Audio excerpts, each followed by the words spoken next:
What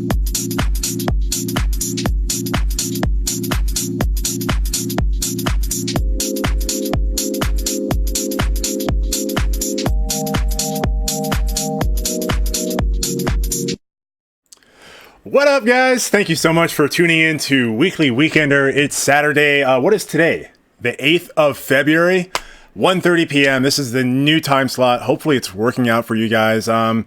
G-Wolf, what's up, dude? You're here. You're right on time. Ready for the show. Thank you so much for being here, bro. I appreciate it. And guys, right off the bat, let me just first of all say, Jordy Lyons, what up, brother? Speak of the devil, Mr. Jordy Lyons himself. And oh, you got that nice moderator icon next to your name, so good on you, sir. So yeah, speak of the devil, right off the bat here. Jordy actually, well, okay, I've already said more than I probably should have, but he informed me that perhaps I wasn't doing my best in terms of responding to the live chat. Now, from my understanding here, you know, YouTube has the live chat box here when you watch the channel, but what I didn't know is there's a couple options at top on the left. You've got top chat, and then if you click it, you can go to live chat.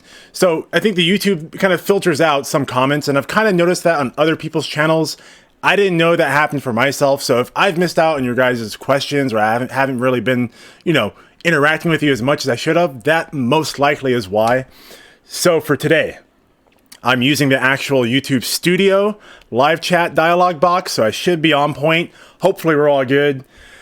G-Wolf, man, he says, hey, it's Saturday, so it's all good. Sweet, man. Yeah, I just released a poll, actually, on YouTube just to ask you guys what works better for you, 11:30 a.m. or 1:30 p.m. I'm only doing 1:30 because of my new work schedule, so enough about me, guys. I hope you guys are having a fantastic weekend, a fantastic Saturday. It's the weekend, so let's just get this thing started. I've got 10 topics to talk about. Hopefully you guys are interested in talking about it, so let's get this thing going right freaking now. So, first topic, coming to us from Collider. Kathleen Kennedy confirms Indiana Jones 5 is a continuation, not a reboot. Interesting. Speaking with the BBC on BAFTA's red carpet, Kennedy shared some important news regarding Indiana Jones 5. When asked about where progress on the movie stood, Kathleen Kennedy replied, well, we're working away, getting the script where we want it to be, and then we'll be ready to go. I don't have really much faith in anything she says, but okay, Kathy, continue.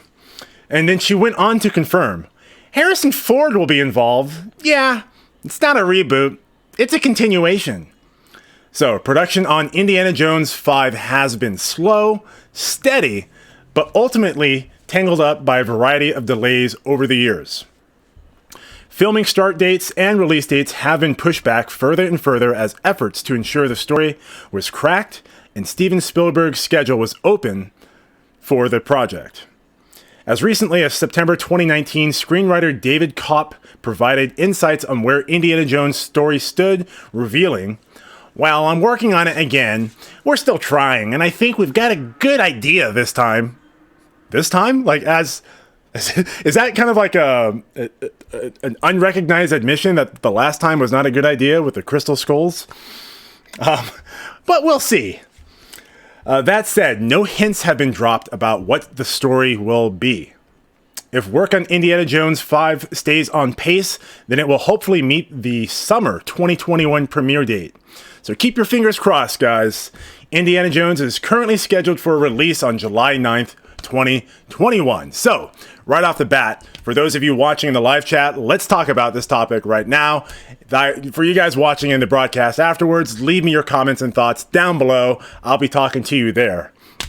Off the top here, Jordy Lyons says, take anything Kathleen Kennedy says with a huge pinch of salt. Yeah, that's why I was like, I don't know if I trust anything that's coming out of her mouth. And yeah, by pinch of salt, Jordy, I'm going to go one further than you. I'm just going to say, just pour the whole canister of salt onto that plate of exposition she's dishing out for us. G-Wolf. All right, yay! Now Kennedy is going to try and destroy what is left of it.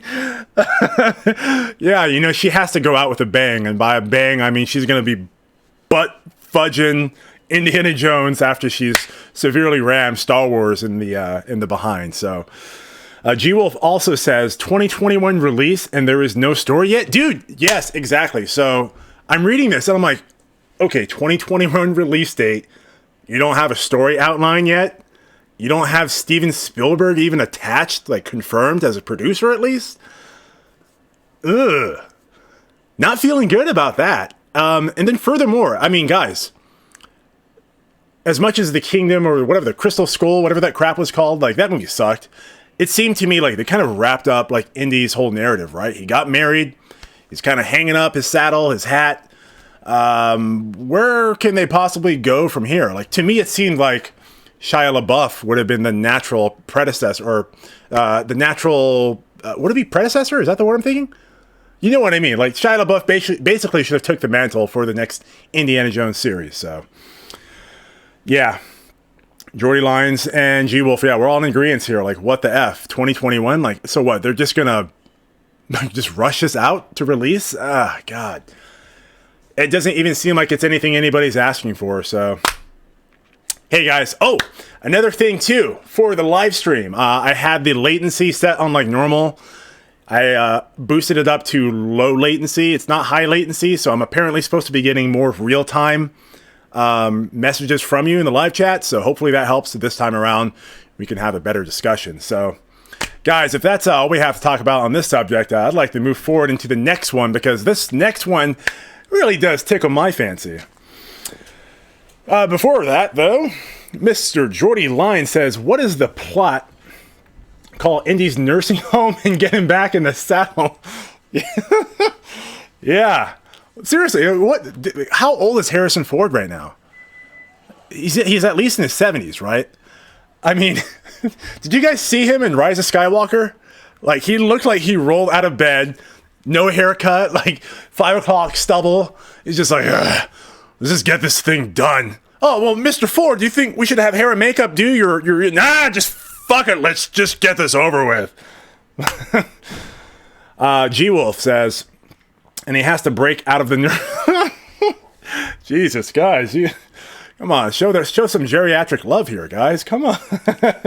He's 77. Ah, yeah, he's got one foot in the grave for sure.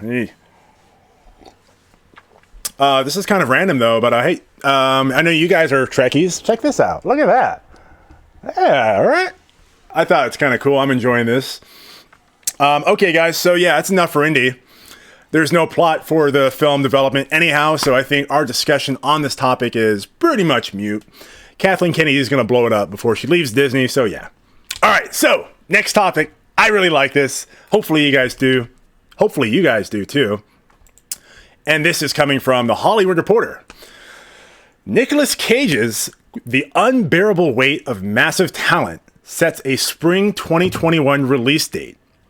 Nicolas Cage's upcoming meta drama, in which he will play himself, has set a release date. Oh, man. Sorry. This is great. Okay, so Lionsgate will open The Unbearable Weight of Massive Talent on March 19th, 2021. The movie, in which Cage will star as actor Nicolas Cage, of course. This version of Cage wants to land a role in a new Quentin Tarantino movie, and must also deal with a strained relationship with his teenage daughter. Cage finds himself under a mountain of debt. It's a little close to reality, isn't it? And makes a pay appearance at a Mexican billionaire's birthday party. After bonding with the man, the CIA informs the actor that the billionaire is actually a drug cartel kingpin who has kidnapped the daughter of a Mexican presidential nominee. Cage ends up working with the U.S. government to get intelligence. All right. So if that's a synopsis for any movie to begin with, like, I think it's awesome. But it's further accentuated by the fact that it's a Nick Cage doing a Nick Cage movie about himself. Like, so meta, so over the top. You know it's going to be awesome. If it's not going to be awesome, it's going to be so bad that it's awesome. So, your guys' comments, leave them down below. Let me know your thoughts. Live stream here. Here we go. Storm Shadow, man. I know you're a Nick Cage fan too. And you came in just in time because we're talking about Nick Cage's meta movie. Now, let's start with G-Wolf here. This is a sure humble title. Yeah, right? The unbearable weight of massive talent. Like, this movie, it's got everything going for it. It's so wacky. It's so zany.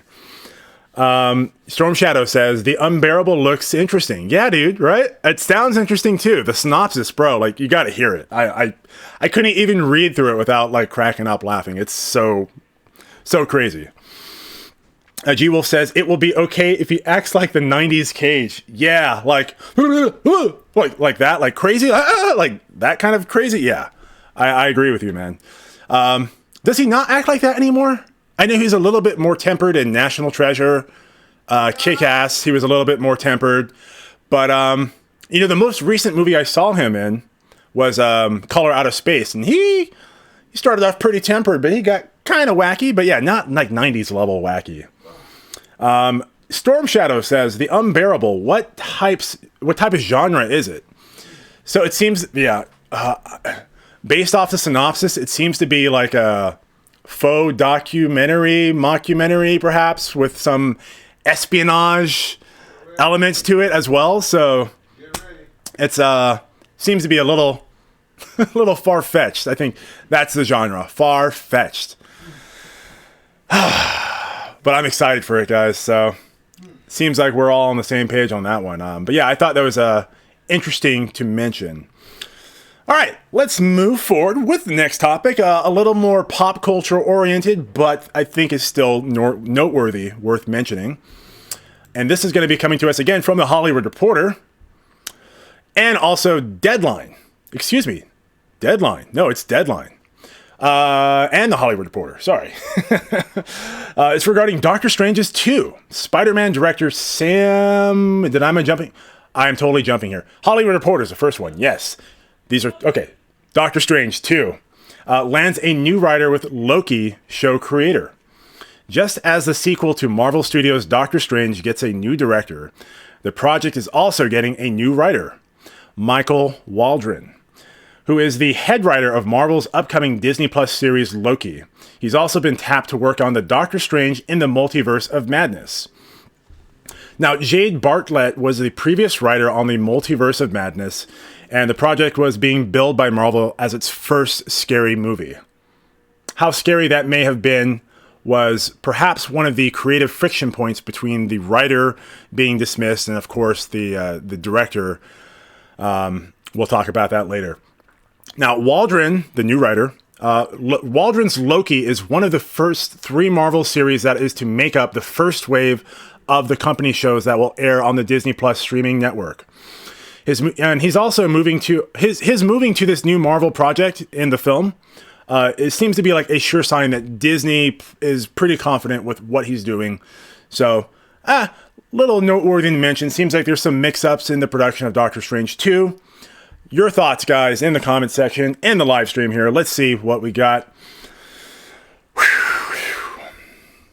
Nothing yet. All right. So my thoughts on this, you know, I'm not really too concerned about Marvel, guys. I don't know. If I'm alone in this thought, but you know, Kevin Feige seems to have a pretty good grasp on things. There are very few and far between like Marvel films that, you know, that disappoint. The last Marvel movie that disappointed me, Captain Marvel. Before that, I think it was Thor 2. But even then, like, I mean, they're all still serviceable. So it's not like prequel level bad or the Star Wars, you know, the new Star Wars trilogy bad. So, all right. Let's move on to the next topic. This is actually related to it as well. And this is regarding the director for the Doctor Strange series. I'm sure you guys have heard about this, but, you know, we want to cover big topics and some lesser spoken about topics during the week. This is coming to us from Deadline. Sam Raimi directing this. Is it a rumor? He is in talks. So as far as I know, no, this is not rumor. This is confirmed. So from Deadline, Spider-Man director Sam Raimi in talks to direct. Confirmed. We've confirmed that it's true. Marvel is looking to close a deal with Sam Raimi to direct Doctor Strange in the Multiverse of Madness following Scott Derrickson's departure from the product. Derrickson will remain an executive producer on the sequel. In the wake of the Millennium superhero movies craze, Raimi gets his due for starting that fire with Sony's Spider-Man in 2002, another Marvel property. Raimi's first 3 Spider-Man movies delivered a $2.5 billion worldwide gross. Okay, so, you know, Sam Raimi obviously started this whole superhero thing. If we're not talking about X-Men, we're jumping to Spider-Man. Yeah, you know, he's, I guess you could say, one of the forefathers for modern comic book filmmaking. And to critical and audience acclaim as well. Obviously, made a lot of money with those movies. He's got the Evil Dead franchise. He did Crawl, which is kind of like a horror suspense film. So, seems like he's got the pedigree. I think it's great. What are your guys' thoughts on this? Storm Shadow says he's glad. I'm glad he's coming back to Marvel. Yeah, dude. I'm happy. Seems fitting. Seems appropriate. And you know what? I think it's kind of in the same vein as J.K. Simmons being brought back in the last Spider-Man movie, kind of reprising his role. So kind of cool to see Sam Raimi, who kind of kickstarted this whole thing, coming back around full circle. G Wolf says, if Raimi is directing, that would make me more excited to see it. Yeah, dude, I thought, yeah, he is directing. Yeah, you know, he is. He's replacing Scott Derrickson, apparently in talks. So, not confirmed being attached to the project, but confirmed to be in talks as director. So, awesome. Yeah, I think that's a fan favorite. We're all pretty happy about that. Yeah, no problems there. I knew it. I knew Jordy would come here with some industry knowledge. So, and I'm glad you're here to clarify because I wanted some clarification on this. I know in talks is kind of, let's see what Jordy Line says. In talks means making it public to see what the reaction is. Lol, awesome decision. There you go. All right, so they're playing media optics to see what the temperature is on that. So I think it seems the internet is pretty on board with it, guys, right? I'm on board with it. So my perception is the internet's on board with it. But yeah, awesome decision all around. I think we're all on the same page there, guys. All right, let's move this bad boy forward. Not really too hyped about this, but we'll see. This is coming to us from Den of Geek. Not sure how reliable a source it is, but I know this project is in the works. So, the G.I. Joe Snake Eyes movie release date, cast, and details have been revealed. Let's see. Robert Schwentke, I'm not even going to try to pronounce his last name, Schwentke, will direct Snake Eyes G.I. Joe Origins. He will work off a script written by Evans. Wow, what are up with these last names? Evan Spilotopoulos. Greek, I presume. This screenwriter, famous for Beauty and the Beast, the live-action version, and The Huntsman, Winter's War. Okay. Not really a good pedigree, but sure, let's see. Now, he was also tapped for this project. He comes to the table with experience, let's see, from some other series, Divergent, young adult film franchise, Insurgent and Allegiant, and the Bruce Willis headline sequel called Red. I've never even seen that or heard about that. Okay, The Time Traveler's Wife, he's done that.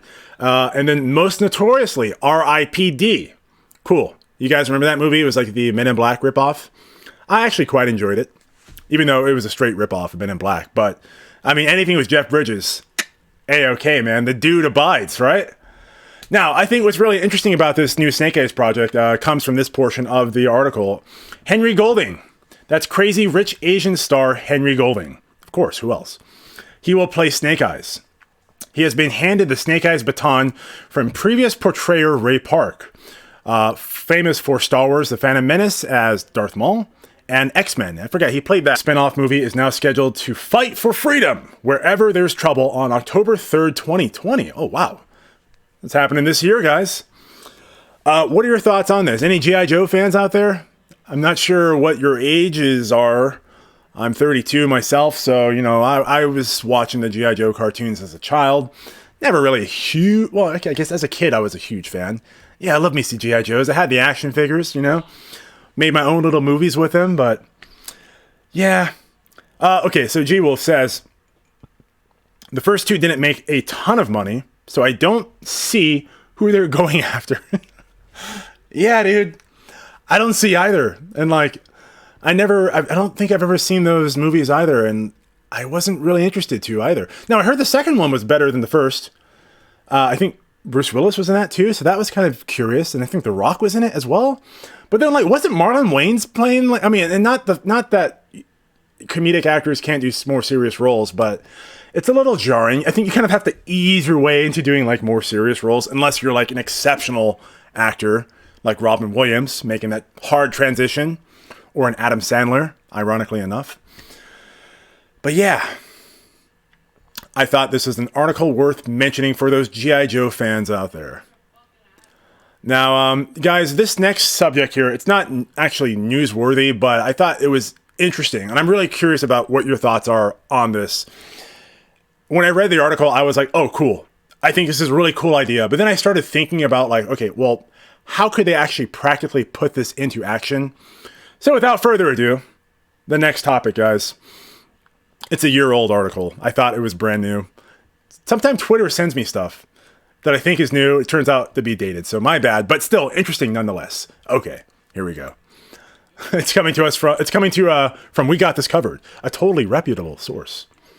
The Stan Lee cameo has been a cherished tradition in Marvel Comics adaptations for many years now, and even in the wake of his passing, the writer still has at least a couple more scenes. Yeah, that's totally dated, because basically what this is saying is that, they think Marvel fans should have Deadpool replace Stan Lee in the cameos. Now, whether or not the whole cameo thing should move forward into the next films, I could see an argument for either side. I would like to see something along the lines of a cameo or some sort of Easter egg, to kind of keep the tradition rolling. Obviously, not with Stan Lee involved, but initially I thought like, hey, that's kind of cool. Like, yeah, had Deadpool pop in, kind of like, Mortal Kombat, like a toasty. Something, I mean, not literally like that, like popping in from left or right frame and saying something, but you know what I mean, like. But then, as I said, as I began to think about it, I'm like, I mean, Deadpool popping up in every movie just for a cameo's sake to say like some one-liner, like I don't know. I think that might be a little jarring, because at least with Stan Lee, even though Stan Lee in those cameos, he was portraying different characters with exception to his cameo in Captain Marvel. But yeah, am I going crazy, guys? Does it seem like a cool idea to you, at least initially, or do you have any better ideas yourself? Do you think the tradition should be carried forward with some other types of cameos? I want to hear your thoughts. So, Storm Shadow says, "Fuck you, D." No, it's okay. I know you didn't say "fuck you" to me, but Storm Shadow says, "Don't need a cameo. It wouldn't make sense." Yeah, I know. I think I was just getting too excited initially, but once my brain kicked in, I'm like, yeah, it doesn't make sense. G-Wolf, Easter eggs, yes. Cool. Okay, all right. Bringing some sense to me. Thank you, sir. Deadpool, I'm not sure that's good. Stan Lee was always a background character. Yeah, like I just said, I agree with you, At least Stan Lee was kind of like a background character, and he played other characters. He wasn't playing himself. Whereas if Deadpool were to be present in every cameo for the forthcoming films, it'd be jarring because he'd be playing Deadpool, presumably, right? And yeah, G-Wolf says Deadpool is too in your face. So, yeah, agreed.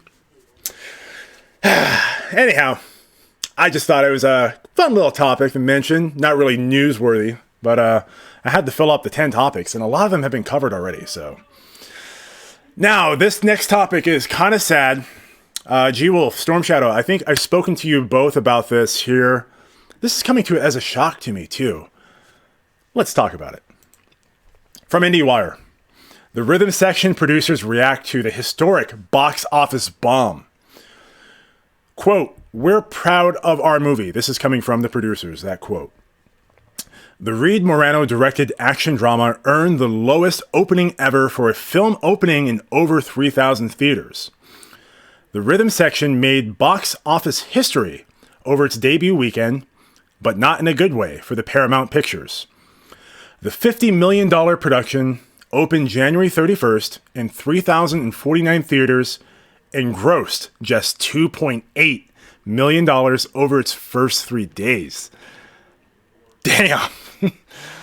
Making the worst box office opening in history for a title playing in over 3,000 theaters.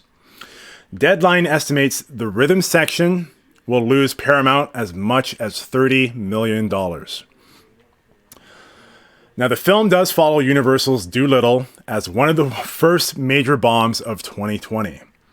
The film had the backing of James Bond producers Barbara Broccoli and Michael G. Wilson of Eon, who reacted to the poor box office by trying to find the silver lining.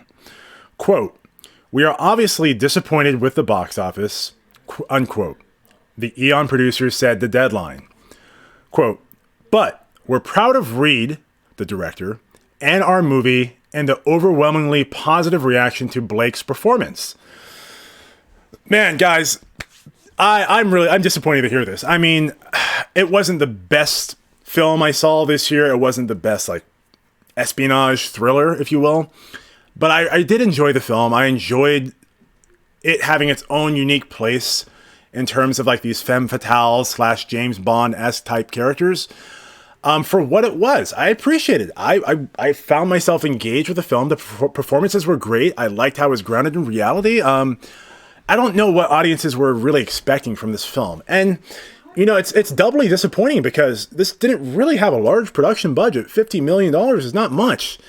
And, you know, at the very least, if it made some modest returns, you know, at least they could kind of recoup that. But, damn, $2.8 million? Like, that's a paltry, sad opening. Obviously the worst of all time. So yeah, let's move forward with your thoughts on this, guys. Jordy Line says the budget was not... Oh man, look at you with your insider knowledge, bro. Okay, here we go. Jordy Line says the budget was not 50 million. It was actually 11... Oh wow. 11 million to the studio. It was funded partially by European Union film grants. Huh. Man, dude, why doesn't Deadline talk about that, huh? Interesting. Okay, so maybe the studio, okay, so we have to factor in marketing budget as well, right? Let's think about, okay, marketing budget involved. I'm wondering how much the studio is really going to lose on this. But that's a very interesting fact that, essentially 11, 21, 31, 41, $39 million was subsidized by this European film grant.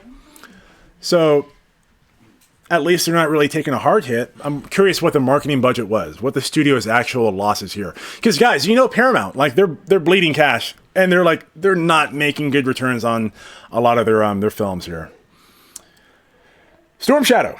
In my opinion, I think Reed Morano doesn't know about directing action movies. Not saying she can't direct. Reed Morano is a good director, just not this type of genre. Really? Now, I'm curious, like, what did you not find good about this film? I mean,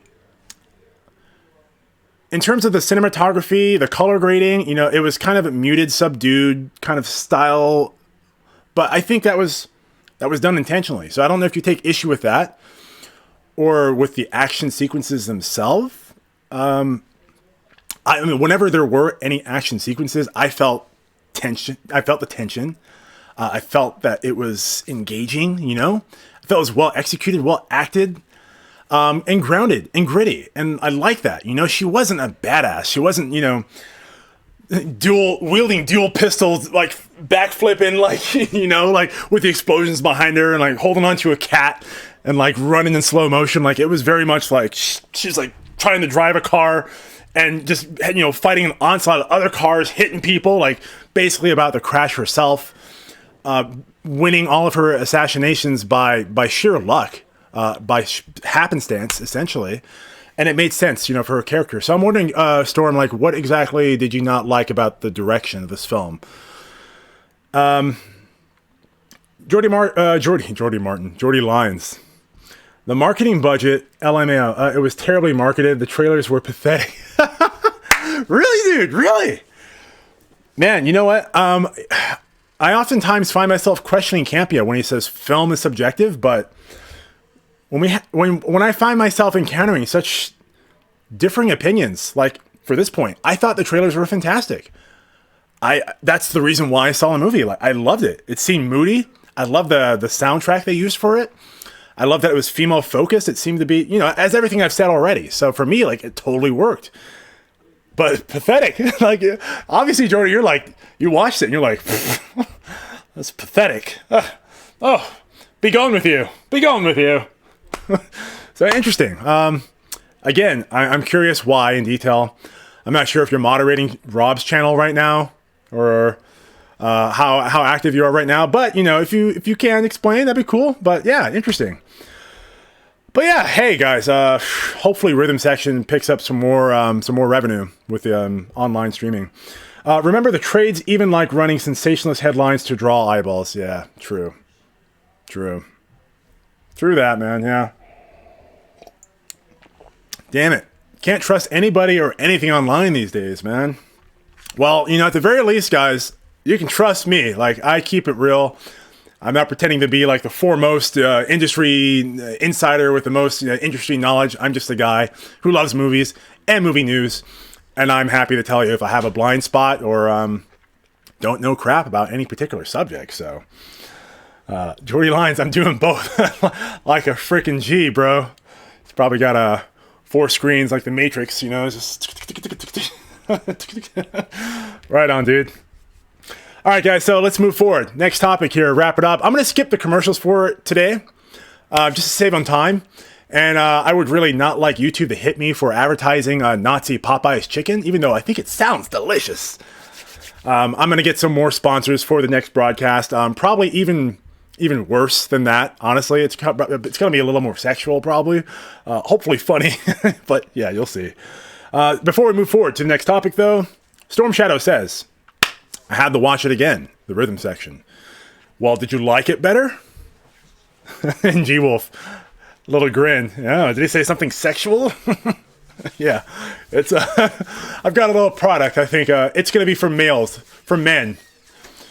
I think honestly, I mean, besides it being comedic, I think it really would have some practical application. But next weekend, we'll see. Hopefully, I can get the videos or the graphics done for that. So, all right, guys, next topic. Let's do this. Birds of Prey, another box office quote bomb, is flying lower than expected. Another surprise. And I'm not a Margot Robbie or Suicide Squad fan at all. So let's find out what the Hollywood Reporter is saying about this. The Margot Robbie-led DC movie is the first studio superhero pick of 2020 and has gotten largely positive reviews, sitting at an 87% rating on aggregate Rotten Tomatoes.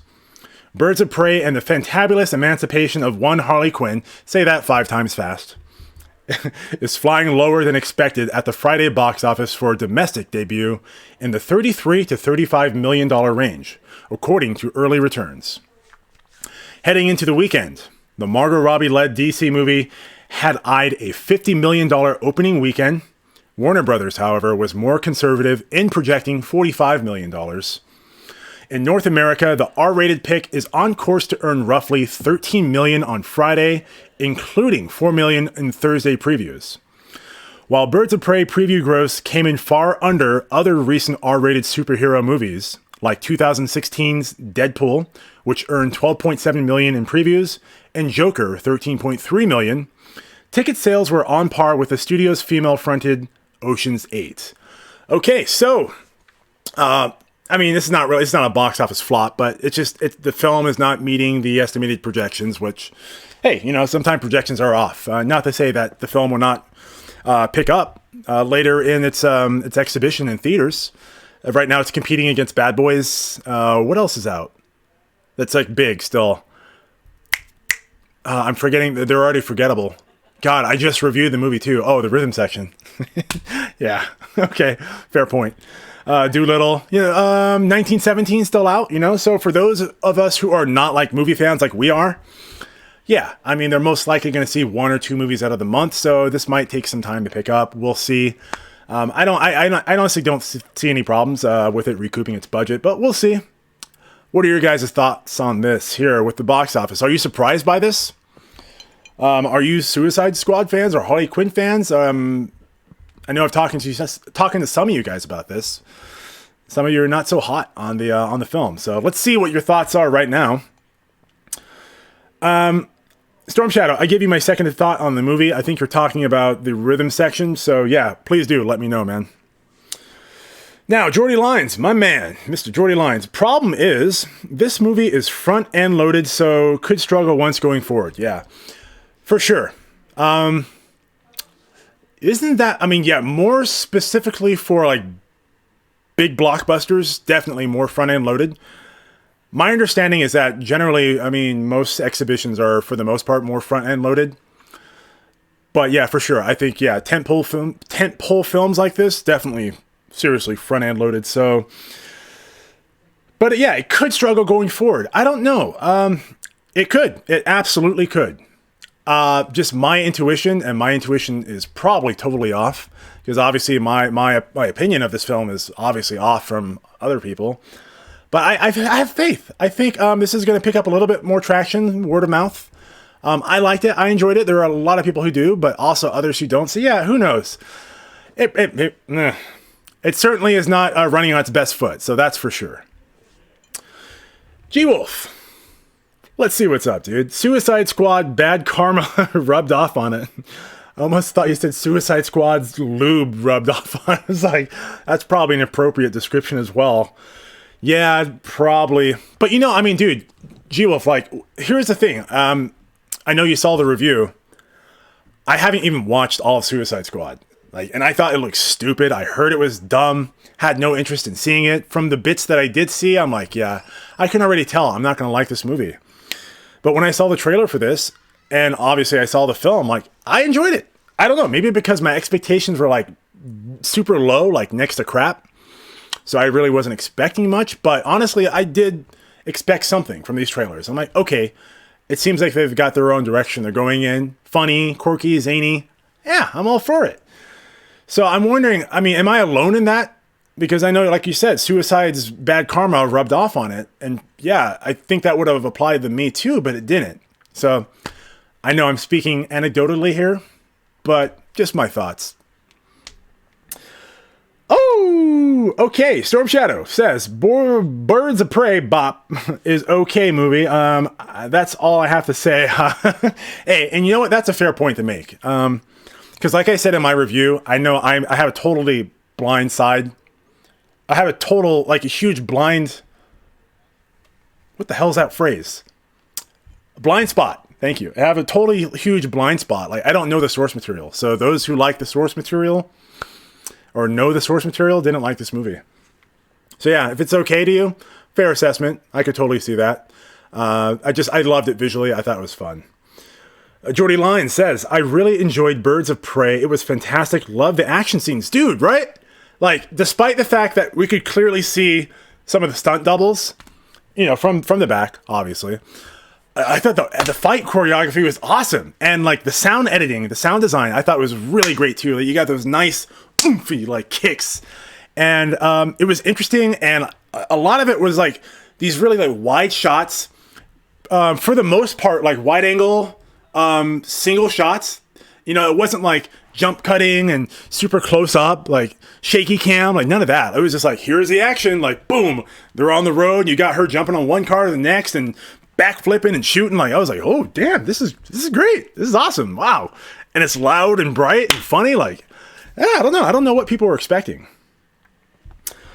Let's see. G-Wolf says, I thought Suicide Squad, I sat through, you let it happen to you, bro, huh? You took it like a good little boy that you are.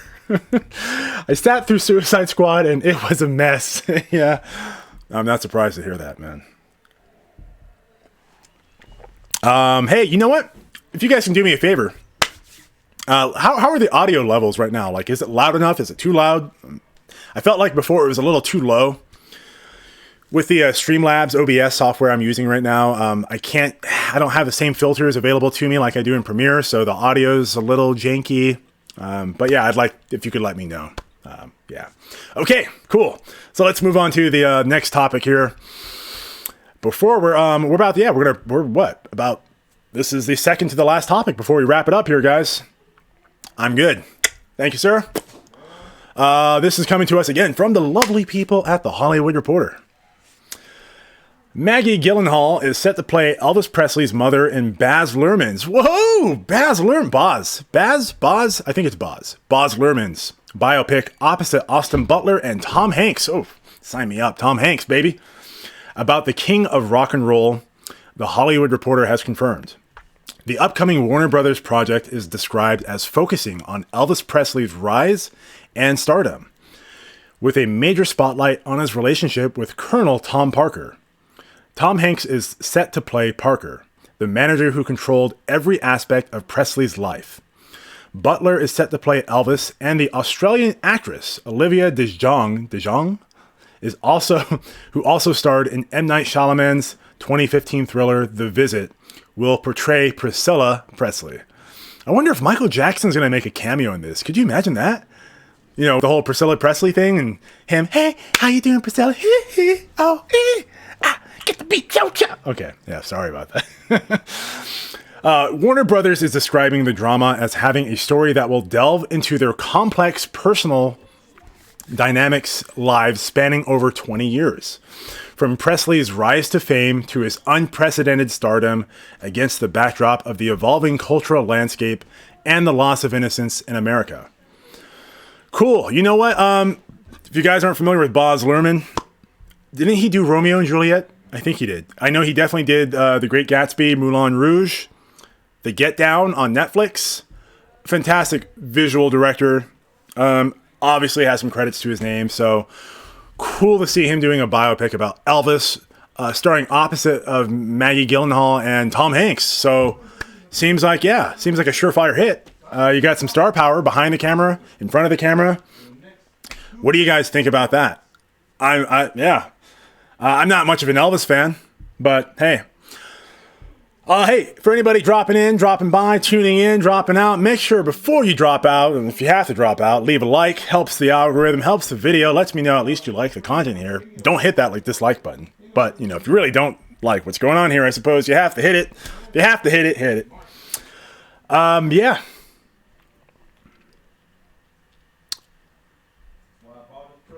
Nothing else happening here, guys, in the live chat? Okay, all right. So I think I'll take my cue here. Boring topic. He's saying, DJ, shut up. That shit sucks. We don't care about Elvis, bro. Okay, boomer. All right. So let's move into the last topic here. Is this the last topic? I didn't prepare the last topic. Rats. It was about Fantastic Four. Anyhow, John Krasinski. Yeah, it wasn't really a topic, really. It was just, you know, basically them talking about an interview with John Krasinski, explaining he had an interest in playing Mr. Fantastic. And I thought that was great because I think he'd be a great Mr. Fantastic. And if Emily Blunt played Sue Storm, it'd be his wife. It'd be kind of meta, the two of them, like husband and wife playing a husband and wife superhero duo. But yeah, obviously I failed to load that here into OBS Studio, which I swear to God I did. I've been up since 3 a.m. doing this, but hey, I guess sleep deprivation does that to you. So my apologies, guys. Let's talk about some comments here for the last subject before we close this bad boy out, guys. G-Wolf says, I'm kind of jaded against Elvis because he died when I was 11 and I didn't care. Interesting. Jaded, huh? You know, he died before I was born, I think. Hey, Google, when did Elvis die? Elvis Presley died on August 16th, 1977. Oh, yeah. He definitely died way before I was dead. Before I was born. 10 years. So, interesting. Yeah, I mean, I can understand that perspective, bro. I'm kind of in the same boat as you for different reasons. Like, I didn't grow up with Elvis, but that doesn't really matter because I didn't grow up with the Beatles, and I love the Beatles. I love Queen. I love all the 80s glam rock, progressive rock, all these bands that came out before I was born. But yeah, I mean, Elvis, I'm not really into that kind of music, but I appreciate it for what it is. Elvis says, everybody else thought it was a big deal. About him dying. Yeah, I mean, it's a huge cultural event, right? But, oh, God, unpopular opinion here. I mean... you know what? I'm not even going to say it. Too soon. So, but yeah, I hear what you're saying, bro. Okay. Guys, hey, that wraps it up for us today here on Weekly Weekender. 9 topics, not 10 topics like usual. My bad. Sorry about that, guys. Hey, thanks, Jordy. I'm closing out anyway, so thanks for dropping by. I'll probably see you in Rob's channel right now. G-Wolf, again, thank you for dropping by. Storm Shadow, thank you for dropping by, guys. Love talking with you. Yeah, guys, that's a wrap. I hope you guys have a fantastic rest of your weekend. Today's Saturday. Tomorrow, we're doing the live stream for the Oscars. So, provided that YouTube doesn't shut me down, going to be broadcasting that whole dang thing. So make sure you tune in, 4:30 p.m. We're going to do the live pre-show. And then 5 o'clock Pacific Standard Time, we're doing the live broadcast. I'll be talking about it, chatting with you. So see you guys tomorrow for the Oscars. Thank you, G-Wolf, for tuning in. Jordy, thank you for being here, man.